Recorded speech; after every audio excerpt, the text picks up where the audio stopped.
عزیز طلبہ السلام علیکم۔ امید کرتی ہوں کہ آپ اللہ تعالیٰ کے فضل و کرم سے خیر و عافیت سے ہوں گے اور روزانہ اپنے اپنے مقرر کردہ اوقات میں اپنے مطالعے کو جاری رکھے ہوئے ہوں گے۔ عزیز طلبہ، آج ہم آپ کی اس جماعت میں پڑھائی جانے والی اردو مضمون میں آنے والے قواعد سے متعلقہ کچھ چیزیں پڑھنے جا رہے ہیں۔ قواعد میں ہم حصہ شاعری میں اگر آپ اپنی کتابوں میں دیکھیں تو حصہ شاعری میں آپ کو چند سنتیں دی ہوئی ہوتی ہیں جن کو علم بدیع کے نام سے پکارا جاتا ہے۔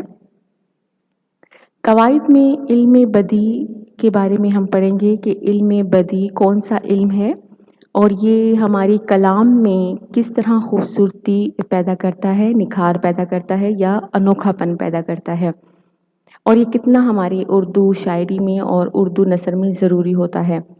تو آج ہم اس کا حصہ اول پڑھنے جا رہے ہیں۔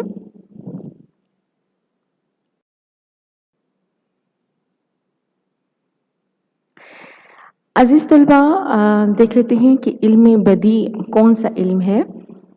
بدیع کے لغوی معنی انوکھا اور نادر کے ہیں۔ اس کے ذریعے کلام میں لفظی اور معنوی لحاظ سے خوبیاں اور انوکھا پن پیدا کیا جاتا ہے۔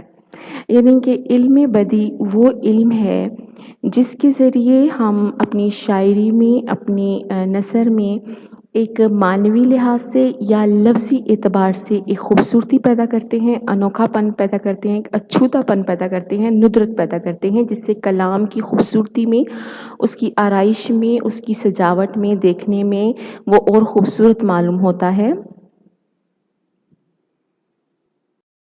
سب سے پہلے یہاں پر چند ایک صنعتیں ہم علم بدیع کی دیکھیں گے۔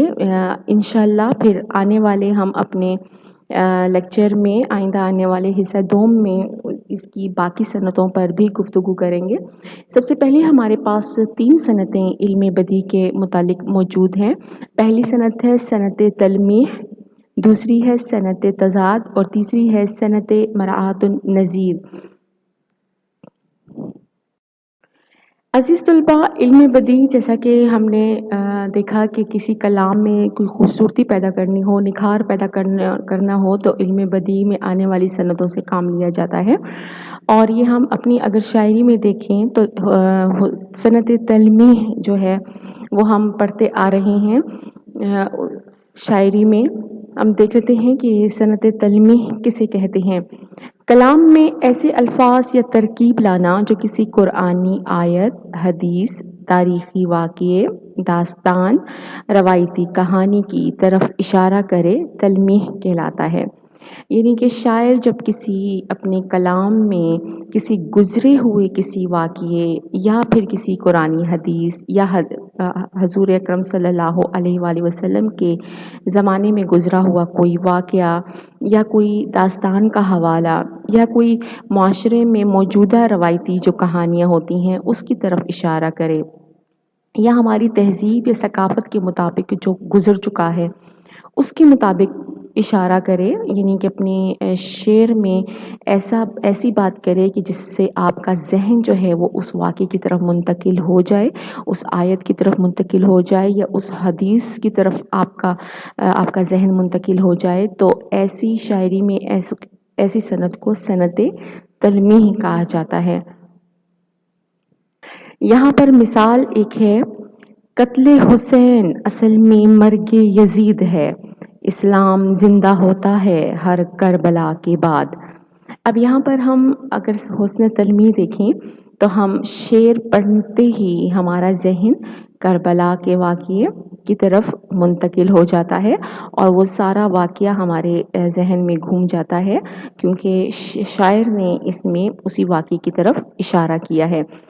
اسی طرح آپ نے ایک شعر سنا ہوگا، بے خطر کود پڑا آتش نمرود میں عشق، عقل ہے محو تماشائے لب بام ابھی۔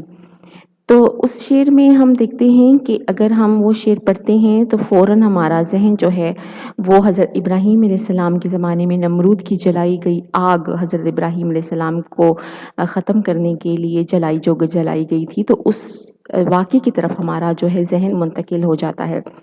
اسی طرح آپ نے اپنی گزشتہ کلاسز میں ایک شعر پڑھا تھا، ایک غزل پڑھی تھی، اس کا شعر تھا زیر زمین سے آتا ہے جو گل سو زر بکف، قارون نے راستے میں لٹایا خزانہ کیا۔ تو ہم اگر وہ شعر پڑھتے ہیں تو اس کا مطلب ہے کہ وہ قارون کا جو واقعہ تھا کہ وہ ہمارے ذہن میں گھوم جاتا ہے کہ اللہ تعالیٰ نے اس کو اتنی دولت سے نوازا تھا اور پھر وہ اللہ تعالیٰ کے عذاب سے زیر زمین جو ہے وہ دھس گیا۔ تو یہ تمام جو اگر شعر میں کوئی ایسا اشارہ دیا جاتا ہے جس سے وہ واقعہ ہمارے ذہنوں میں جو ہے وہ نمایاں ہو جاتا ہے، تو ایسی تمام جو ہے وہ صنعت تلمیح کہلائے گی۔ پھر ہمارے پاس ایک صنعت تضاد آ جاتی ہے جس سے اکثر شعراء لوگ کام لیتے ہیں۔ صنعت تضاد کلام میں دو ایسے الفاظ استعمال کرنا جو ایک دوسرے کی ضد ہوں، صنعت تضاد کہلاتا ہے۔ جیسے کہ نام سے ظاہر ہے کہ ایک ہی شعر میں دو مصرعوں کے درمیان میں اگر دو ایسے الفاظ آ رہے ہیں جو ایک دوسرے کی عام الفاظ میں ایک دوسرے کی ضد ہیں، ایک دوسرے کے متضاد ہیں، تو ایسی صنعت کو ہم صنعت تضاد کہیں گے۔ اب مثال دیکھ لیتے ہیں، غالب کا ایک بہت خوبصورت شعر ہے، محبت میں نہیں ہے فرق مرنے اور جینے کا، اسی کو دیکھ کر جیتے ہیں جس کافر پہ دم نکلے۔ اب یہاں آپ دیکھیں کہ یہاں پر ایک ہی شعر میں دو متضاد الفاظ استعمال ہوئے ہیں، مرنا اور جینا، ٹھیک ہے؟ تو اس کو ہم صنعت تضاد کہیں گے کہ اس میں صنعت تضاد استعمال ہوئی ہے۔ اسی طرح ایک بہت چھوٹا سے بحر میں ایک شعر ہے، صبح ہوتی ہے شام ہوتی ہے زندگی یوں ہی تمام ہوتی ہے۔ تو صبح اور شام ایک ہی شعر میں آ رہا ہے تو دونوں متضاد ہیں، تو اس کو صنعت تضاد کہیں گے۔ پھر ہمارے پاس ایک صنعت آتی ہے علم بدیع میں، وہ ہے صنعت مراعات النظیر، ٹھیک ہے؟ مراعات کہتے ہیں رعایت دینا، اور نظیر مثال سے مراد ہے کلام میں ایک چیز کی مناسبت سے مختلف چیزوں کا ذکر کرنا جن میں کوئی تضاد نہ ہو، مراعات النظیر کہلاتا ہے۔ یعنی کہ آپ یہ سہولت ہے آپ کے لیے، آپ آسانی سے سمجھ سکتے ہیں کہ صنعت تضاد میں ہم نے کیا پڑھا کہ صنعت تضاد میں جیسا کہ نام سے ظاہر ہے کہ ایک دوسرے کے متضاد الفاظ ہیں۔ صنعت مراعات النظیر میں ہم دیکھیں گے کہ ایک ہی لفظ سے وابستہ اسی سے وابستہ جو ہیں وہ لفظ ایک جیسے آ رہے ہیں، اسی کی وضاحت کے لیے، اس کو وضاحت بڑھانے کے لیے ایک ہی لفظ سے ملتے جلتے لفظ آئیں ایک ہی شعر میں، تو اس کو صنعت مراعات النظیر کہا جاتا ہے۔ جیسے کہ اگر شاعر کسی ریگستان کا ذکر کر رہا ہے، صحرا کا ذکر کر رہا ہے، تو اسی سے وابستہ اگر وہ اس میں ریت، ڈھلان، سفر، اونٹ یا پھر کارواں، قافلے کا ذکر کرتا ہے، تو ہم کہیں گے کہ اسی سے متعلقہ یہ ذکر ہے، تو اس کو مراعات النظیر کہا جائے گا۔ اسی طرح اگر موسم کا ذکر ہے، موسم کے ساتھ ساتھ بارش، ہوا، فضا، کالی گھٹا، تو اس کے مطابق وضاحت کے لیے لفظ آ رہے ہیں، تو ہم اس کو مراعات النظیر کہیں گے۔ ہم پھر بھی مثال دیکھ لیتے ہیں، ہو میرا ریشہ امید وہ نخل سرسبز جس کی ہر شاخ میں ہو پھول، ہر ایک پھول میں پھل۔ اب یہاں ہم دیکھتے ہیں کہ نخل استعمال ہوا ہے، ٹھیک ہے؟ نخل سرسب یعنی کہ سرسب درخت، پودا۔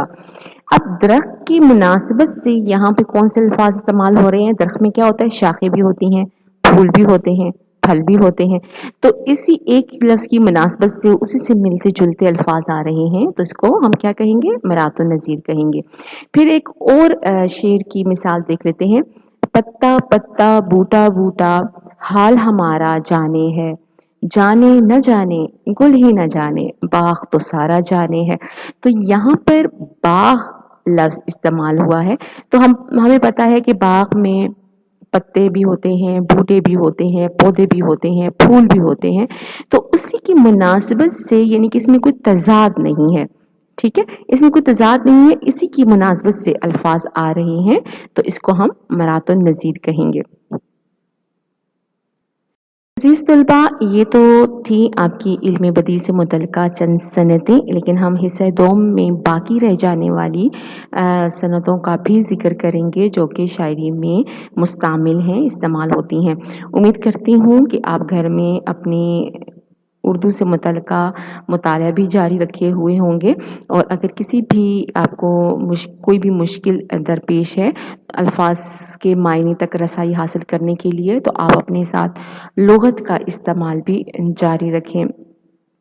امید کرتی ہوں کہ جہاں رہیں گے اللہ کے فضل و کرم سے خیر و عافیت سے رہیں گے۔ شکریہ۔